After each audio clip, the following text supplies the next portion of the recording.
Fala galera, meu nome é Ivan Mesquita, sou mestre nacional de xadrez, campeão brasileiro de bullet e também campeão continental da categoria 2300 na Argentina. E hoje a gente vai estar analisando uma partida que eu joguei contra o grande Luiz Paulo Suppi, a maior promessa disparado do Brasil. É um jogador muito forte, o atual campeão brasileiro absoluto de xadrez. Eu tive a oportunidade de estar jogando contra o Suppi. E é uma grande honra ter tido essa oportunidade. A gente jogou algumas partidas.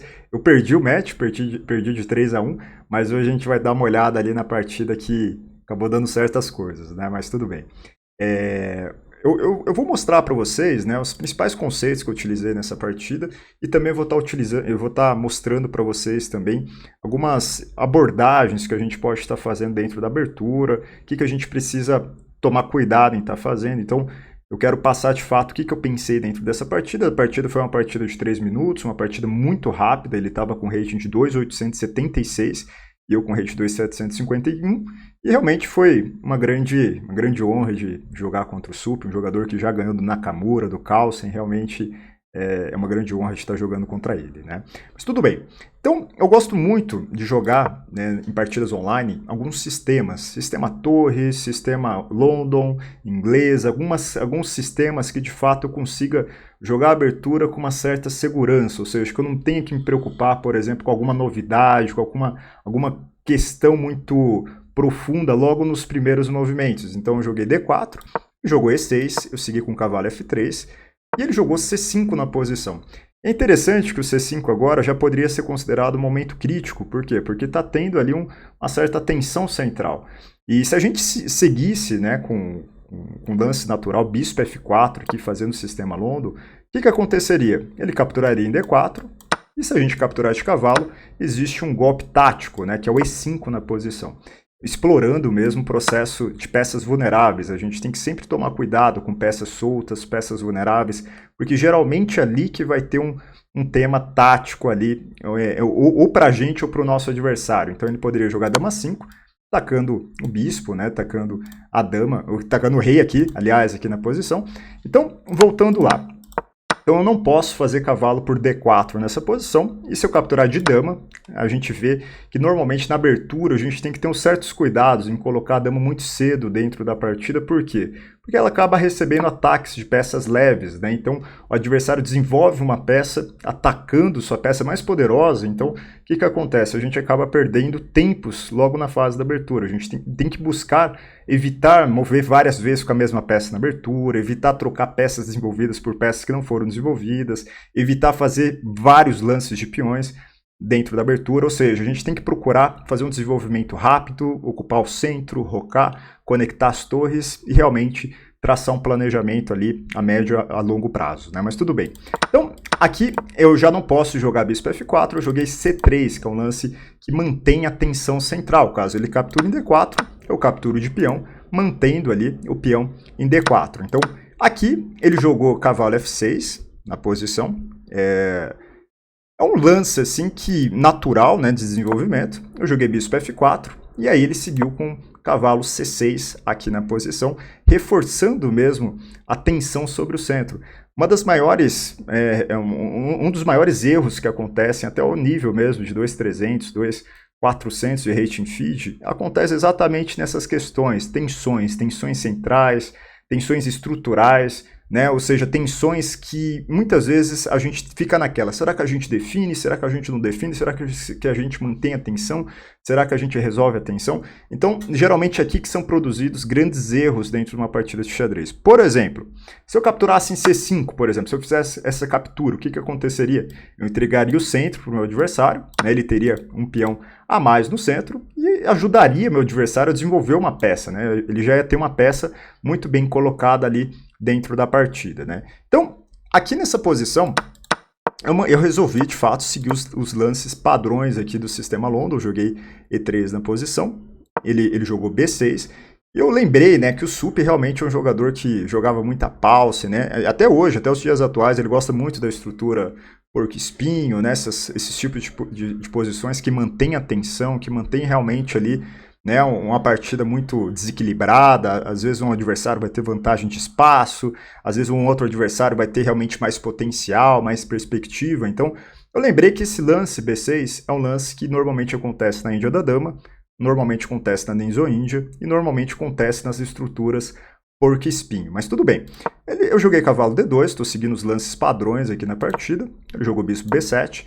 Eu joguei H3. Geralmente o H3 dá para a gente segurar um pouco. Mas eu mando H3 por quê? Porque existem muitas ideias, né, de cavalo H5 na posição, com uma ideia de capturar o bispo. Logo na primeira fase da posição da partida, né, a gente já perdeu o par de bispo dentro da posição. Então eu mando H3 com a ideia mesmo de preservar o bispo de F4, né? Tudo bem, ele capturou, ele resolveu a tensão, a gente vê que tem uma definição central aqui na posição, e esse é o momento que a gente precisa pensar também, né? Porque realmente é um momento crítico. E aí, eu capturo do quê? Será que é melhor capturar de C? Será que é melhor capturar de E? Será que é melhor capturar de cavalo? O que realmente vai trazer vantagens para a minha posição?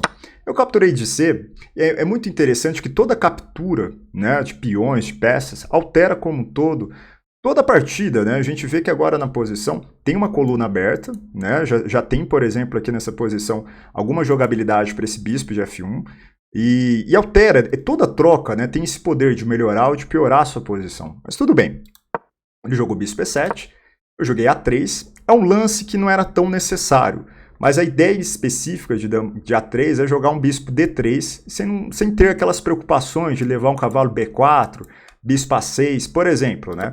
Se eu jogasse bispo D3 direto, sem levar aquele cavalo B4 na posição, bispo A6 começando a incomodar a minha partida. Então, eu fiz um lance profilático, né? A gente vê que é um lance um pouco mais profilático dentro da partida. Ele fez o roque, ele realizou o roque na posição. Eu joguei bispo D3. Até então, a gente vê que a posição não está tendo contatos, né? A gente está seguindo mesmo a primeira fase da partida. Ele jogou D6, eu joguei roque. Ele jogou E5. E esse é mais um lance, né, um momento muito crítico dentro da partida. Por quê? Porque realmente, quando tem contato entre as peças, não tem por onde, né? A gente precisa calcular, precisa realmente estabilizar as variantes, precisa de fato ali atribuir realmente diagnósticos dentro do cálculo, porque de fato aqui é um dos momentos mais especiais, né, que existem a oportunidade mesmo da gente traçar um bom cálculo dentro de uma partida de xadrez, né? Mas tudo bem. Ele jogou E5 na posição, a gente vê que se eu capturasse de D captura, né, D captura E5, ele capturaria de D captura E5, e meu bispo está solto em D3, então cavalo por E5, cavalo captura, bispo captura, dama por D3, e aí a gente vê que as brancas já perdem uma peça, né? E esse é que é o perigo que existem, né, muitas vezes de ter peças soltas, né? Mas tudo bem. Aqui eu joguei bispo G5, a minha ideia era conservar mesmo ali a tensão central, não resolver muito cedo, né, essas questões da tensão central, né? Eu dei a oportunidade para ele resolver, né? E tanto que ele faz nessa posição, D por E4, D por E4. E é muito interessante que toda troca que existe dentro de uma partida de xadrez, como eu mencionei, ela altera como um todo, né, a posição. Olha lá, uma troca que eu fiz, abriu uma coluna, a coluna E, a coluna C. Uma troca que aconteceu, abriram ainda mais diagonais na posição. Uma troca que aconteceu, surgiu um peão dama isolado, né? Uma troca que aconteceu, surgiu um centro fixo de peões, né? Caso ele jogue D5, vira um centro fixo de peões. Então olha quantas informações que existem, às vezes com uma simples tomada de decisão de uma troca, né, de peões, né? Mas tudo bem. Aqui então, ele jogou H6 na posição, atacando o meu bispo. Eu joguei bispo H4. Tentando, né, preservar o meu bispo ali numa boa posição. Ele jogou cavalo H5. É muito interessante que os grandes mestres, de maneira geral, eles têm uma forte inclinação mesmo de detectar casas fracas, detectar realmente pontos fracos na posição do nosso oponente, do oponente que ele estiver jogando, né? Então, a gente nota que aqui o Sup, né, ele tem uma forte inclinação de colocar o cavalo em F4 nessa posição. Eu joguei bispo por bispo, cavalo captura E7 na posição, e eu estava tentando o quê? Utilizar um conceito muito importante no xadrez, que é um conceito relacionado a trocas. Toda troca, ou ela melhora, ou ela piora a sua posição. No xadrez não existe aquela questão, ah não, essa troca é 100% equivalente, a gente só trocou os bispos. Não, toda troca ou ela vai trazer uma melhoria, ou vai trazer realmente uma piora, né, deteriorar a sua posição, né? Então aqui eu notei de fato que o bispo dele era um monstro, né? Um bispo que está cortando o tabuleiro em duas metades. Eu vi que o meu bispo não estava tendo grandes perspectivas aqui nessa diagonal. Então o que eu fiz? Eu falei, opa, bora trocar esses bispos aqui então, né? Ele fez cavalo D5 na posição, ele manteve a tensão, a gente vê que ele está realmente trazendo muitas tensões dentro dessa partida. Isso que eu percebo, esse é um padrão que eu percebo muito em jogadores, né, em grandes mestres. Eles procuram muitas vezes manter a tensão, né? Eles nunca resolvem cedo assim a tensão. Eles, de maneira geral, eles têm a tendência de nunca facilitar, né, o processo assim de tomada de decisão para o adversário. Olha lá, ele fica meio que chamando eu muitas vezes para errar. Porque, por exemplo, se eu tomasse o cavalo, ele toma o bispo, ele já tem um cenário de peças menores do que o meu, né? Ele já tem uma perspectiva do cavalinho F4, o bispo que vai estar dominando realmente toda a posição, né? Então, aqui, então, eu joguei o quê? Eu joguei torre E1, um lance natural, coloquei a torre numa coluna aberta, né? Ele jogou cavalo F6. Eu joguei torre C1 na posição. Aqui eu estou fazendo lances naturais. Esses lances naturais, muitas vezes a gente precisa ter certos cuidados em fazer lances naturais. Por quê? Porque às vezes está acontecendo algo pontual, algo importante, algo que realmente que não dá para a gente tomar uma decisão natural. A gente vai precisar tomar uma decisão que realmente vai envolver um cálculo profundo, uma decisão que de fato vai nos tirar da zona de conforto dessa questão dos lances naturais. Por isso que a maioria também dos erros que existem dentro de uma partida de xadrez está relacionada a isso, lances naturais. Né, colocar uma torre na coluna, não tem o que fazer, então vamos colocar um cavalo num posto avançado, vamos colocar um bispo para jogar. Só que muitas vezes está acontecendo algo importante, o momento é de tensão, o momento realmente é o momento de uma decisão importante, que a gente precisa de fato alterar ali o nosso processo de tomada de decisão, mas tudo bem. Então aqui, torre C1, fez cavalo por bispo, eu fiz cavalo por cavalo na posição, ele jogou dama D7. E normalmente quando a gente está jogando ali contra mestres internacionais, grandes mestres, a gente tem que dar uma olhada em muito importante a questão das peças menores. Aqui envolve muitos subelementos, né, sobre peças menores. Eu vi que eu estava com um par de cavalos, ele estava com bispo e cavalo, estava gostando muito do bispo dele ali de B7, eu vi que o bispo dele era muito bom na posição, mas eu estava confiante na posição com os meus cavalos aqui. Eu joguei dama D2, controlando a casa F4, ele jogou torre E8, e aí eu joguei cavalo G3 na posição, com uma ideia também, quem sabe, né, mais para frente dominar essa casa de F5, né? Mas tudo bem, ele jogou torre E6, e aí eu troquei, né? É muito interessante que esses processos vão acontecer inúmeras vezes, essas possíveis tomadas de decisões. E aí, será que eu troco ou não troco, né? E aí, será que eu defino ou não defino? E aí, será que como que está essa questão das peças menores? Como que está o centro aí dessa posição? Esses tipos de padrões vão acontecer inúmeras vezes dentro de uma partida de xadrez. Por isso que eu sempre falo para os meus alunos, para vocês agora, né? O xadrez é um jogo, né? Uma arte, uma ciência repleta de padrões. Então os padrões tendem a se repetirem, né? Então eu fiz torre captura, peão captura, e olha lá, uma simples troca que ele faz, né, de F captura E6, olha quantas informações que traz para mim, né? Por exemplo aqui, eu vi que ele ia estar com 3 ilhas de peões agora, né? G7, H6, D6, E6, B6, A7, 3 ilhas de peões. A coluna F foi aberta, né? Eu vi que realmente ele estava procurando utilizar um conceito que é chamado power play, né? Estava realmente utilizando essa questão de trazer energia para a posição dele, né? Melhorar, né, a energia da torre, né? A torre de A8 já tem uma perspectiva maior ali em F8, só que se for para um final, né, realmente essa estrutura D6 e E6 pode trazer alguns desconfortos, mas claro que a decisão é uma decisão difícil que ele tomou, né? Mas é uma decisão que eu acredito que tem seus prós e contras, né? Mas tudo bem. Eu joguei cavalo H2 na posição, eu estava tentando me precaver ali sobre o torre F8, cavalo F4, cavalo F4 aqui na posição, então eu joguei um cavalo H2 na posição, ele jogou torre F1, eu joguei cavalo G4, e ele seguiu com o cavalo F4, ameaçou diretamente. Até o nível de 1500, até o nível de 1600, 1700 de blitz, vai acontecer muito isso, né? Ataques diretos, né? Olha lá, atacou o peão, né? Atacou a peça, ameaçou dar um duplo, ameaçou ocupar uma casa fraca. Por isso que essa primeira vertente da profilaxia, as ameaças diretas. Por isso que muitas vezes eu gosto de jogar partidas de 1 minuto, né? Porque partidas de 1 minuto, a minha intenção muitas vezes era qual? Era não levar nenhum golpe. Eu tentava ao máximo utilizar essa primeira questão, essa primeira vertente, né? Eu não quero levar nenhum golpe, eu não quero entregar nenhuma peça aqui na posição, eu não quero realmente levar nenhum duplo, nenhuma cravada, assim, eu não quero perder por erros um pouco graves dentro da partida, né? Então, ele joga cavalo F4, fez uma ameaça direta, eu joguei cavalo E3, defendi o peão, e ele jogou dama F7. A posição das peças dele tem mais energia, a gente vê que o cavalo está com muita energia, o bispo está com muita energia na posição, ele tem duas torres aqui, uma torre e uma dama, quer dizer, apontadas aqui para o ponto de F2, então eu senti uma certa urgência para realmente me defender dentro dessa partida. Então eu joguei rei H2. Esse lance rei H2, né, é um lance que existe um conceito que é chamado de quiet moves, né, mas geralmente esse conceito se aplica mais em posições que a gente tem uma certa supremacia posicional, que é a questão do squeeze, né? Porque o que acontece com esse quiet move, esse lance de espera?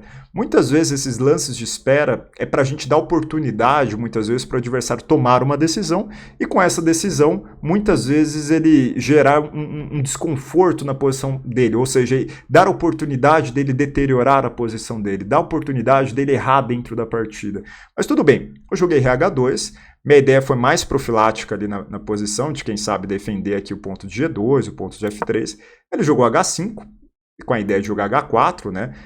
Utilizando um conceito que é chamado de restrição. Então eu joguei torre F1, um lance profilático, porque caso ele ataque meu cavalo, minha torre, por exemplo, vai estar protegendo em F2. Eu posso voltar o cavalo para E2 para tentar trocar a peça mais forte, que é o cavalo de F4 dele. Ele jogou dama G6 na posição, e eu segui com F3. F3 é um lance que restringe um pouco o bispo de B7, só que se a gente parar para observar, também gera algumas debilidades, né? O ponto de G2 ficou um pouco mais desconfortável, a casa de G3 ficou um pouco mais desconfortável, mas tudo bem. Ele jogou H4, eu joguei cavalo E2, existe um conceito, existem vários subelementos sobre o conceito de trocas.